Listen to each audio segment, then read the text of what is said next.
Hello and welcome back to the Grit role-playing game System Explained, where I explain the game in words for those who don't have time to read the manual, or who've read it and just want some voice explanation and examples. Today I will explain grappling. Grappling begins when one opponent tries to grapple another. If both opponents want to grapple, they both grapple, and grappling begins immediately. There's no need for a clinch or a tackle. If one opponent does not want to grapple, the one that does needs to try to clinch or tackle the other one. And that clinch or tackle starts with an attack versus the better of the opponent's grapple defense or their regular defense. So they have their regular defense, melee defense opportunity to simply avoid any kind of tackle or grabbing hands, etc. Also, you have a second line of defense when someone tries to clinch you or grapple you. Even if their grapple attack is successful, you can immediately try a break free maneuver that round that they clinched you, which if you are successful, then that means you're able to knock away their hands or squirm out of their tackle, whatever they've done to grapple you. You're able to try to break free that first round to avoid any future kind of grappling maneuvers against you. Once grappled, so once that clinch has been successful and the clinched individual is unable to break free, if that's what they want to try to do, the other grapple maneuvers come into play. If their break free is successful, there are no other grapple maneuvers involved. Now with grapple attacks, keep in mind that margin of success, just like any other attack, can cause lethal damage or cause wounds.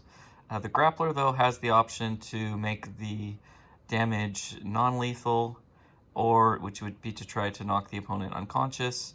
The other option is to do no damage at all if they don't want to hurt anybody. Okay, so let's get into movement control. In any round that you've been grappled, you're going to have a mutual attack rolls rolled against each other than an immediate break free. But this movement control, you're going to have these mutual attack rolls against each other. The higher of that roll, the margin of error, or I'm sorry, margin of success, that individual is allowed to move the two grapplers in any direction they like that distance. So the better grappler in a given round controls movement that round, if they want to move. If nobody wants to move, they grapple in place. But if they want to move, try to pull someone in a given direction, just push someone in a given direction. That's all done with grappling and grappling maneuvers and movement control. Keep in mind that the distance that can be moved is going to be capped by your normal movement, considering the opponent's weight and their gear. So for every 5 kilograms, that's minus 1 meter to your base movement.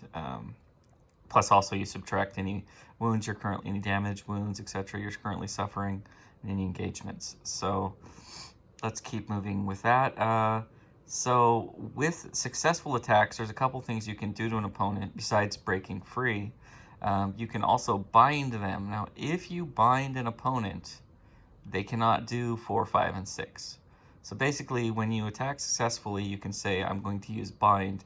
And what a bind does is it prevents the opponent from throwing you, blinding you, or gagging you. It also prevents them from touching levers, attacking other opponents. So for example, if you're going to try to stop someone from pulling a lever or getting to a door, or opening a door, etc., you're going to roll a grapple attack plus bind to stop them. So that's what you roll to, like if you're against another party member, if you're trying to stop them from doing something, you're going to use your grapple clinch plus bind. And their only opportunity to stop you from stopping them or binding them, etc., is that they'll have their target number, so that's just their general evasiveness to your attack. If you are successful in your grapple attack to grapple them, they will have to roll their own grapple attack to try to break free. And if they are unsuccessful, that means that you have bound them and you've prevented them from doing whatever it is that they were trying to do. And In addition, you can use movement control to pull or push. Again, this could be used for your party members to try to push them in a given direction without hurting them if you so choose to not hurt them. And you can also do that for non-player characters, etc. You also have gags. So again, you can gag an opponent, you can gag a party member or non-player character using these methods. Then we have blind. So you can try to cover someone's eyes or blind them. If you score an extremely powerful attack and you want to permanently injure them, use the wound table. If you have a wound that includes some kind of eye damage or eye wounds, then you can automatically cause those kind of eye wounds. So if you want to like gouge someone's eyes out or not, you can actually roll an attack to try to do that and permanently blind them. Probably not going to do that to party members, but opponents, enemies, okay? And the funnest, is you get your throw. So movement control is in play with throw. So the throw is going to complete at the end of whatever kind of movement control has happened. Now, if you were successful in a throw, but the opponent was more successful, they are going to control what direction you threw them in, and they are going to control any movement prior to the throw happening. And your throw is only going to determine the direction of separation. So throw is kind of like a break free. Now, if they've bound you, you're not going to be able to throw them. You're not going to be able to break free. You're not going to have a throw. So the difference between break free and throw is that you are choosing a number of meters that they will fly or be thrown when you break free. Where break free, you're just simply separating. So you're staying in place. Whereas a throw, you're going to throw them in a given direction. You're going to create separation. And this could be used, for example, to throw opponents off of cliffs or ledges, to trip people off of cliffs or ledges, etc. Or try to kind of knock someone in a certain direction into damaging elements or traps or something of this nature. And opponents could use that to throw you off of ledges and so forth. So the throw maneuver could be very dangerous. Basically, your margin of success of your attack divided by 2 is the number of meters that the separation is created. And then the winner of movement control, which is usually going to be the one throwing, but not always, is going to have an additional number of meters where they've determined that the two parties moved before the throw occurred.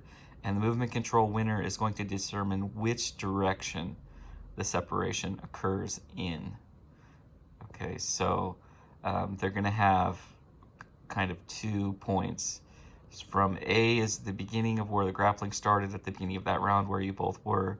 B, how far you moved to before the throw was executed, and then what point, what place that was executed, and then C will be an additional distance in any direction from there. So you could go, up to a corner and then throw it in the opposite direction. So it could be like a right angle maneuver, basically, of what could happen.